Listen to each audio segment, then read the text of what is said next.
9 रात्री आणि आजची दुसरी माळ आणि आजचा 9 रंगांपैकी लाल रंग. आजची रेसिपी या 9 दिवसात एकदा तरी नवपीठं म्हणजे 9 पीठं वापरून बनवाच, कारण हीच कमाल आहे आजच्या रेसिपीची.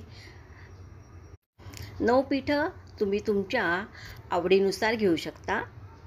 ही रेसिपी खूप पौष्टिक आहे आणि खूप छान लागते आणि करण्यासुद्धा सोपं आणि पोट भरून छान वाटतं. खाण्यास खूप मज्जा येते. या पिठात एक छान वस्तू टाकली आहे मी, खोबरा किस, त्यामुळे मस्त. आणि काकडी किसून टाकली. तुम्ही काकडीच्या ऐवजी भरपूर व्हेजिटेबल्स आहेत. लाल भोपळा आहे, गिलके आहे, असं कुठल्या तुम्हाला आवडतात त्या भाज्या किसून घालू शकता. गाजर आहे. हे पीठ भिजवताना ताक किंवा दही वापरावं.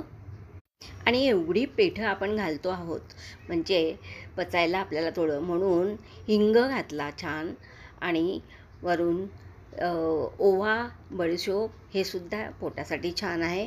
आणि एक म्हणजे सुंठ पावडर. तर हे सगळं वापरून सुंदर असे तुम्ही हे धिरडे, ज्याला आपण म्हणतो घावण, डोसा, हे बनवू शकता. अशाच नवनवीन रेसिपी मी घेऊन येत असते, तेव्हा सबस्क्राईब, लाईक, शेअर नक्की करीत जा. माझ्या रेसिपी रोजच्या रोज असतात, त्यामुळे तुम्ही डेली बघत जा. उद्याच्या रेसिपीमध्ये आपण परत भेटूया. तोपर्यंत बाय.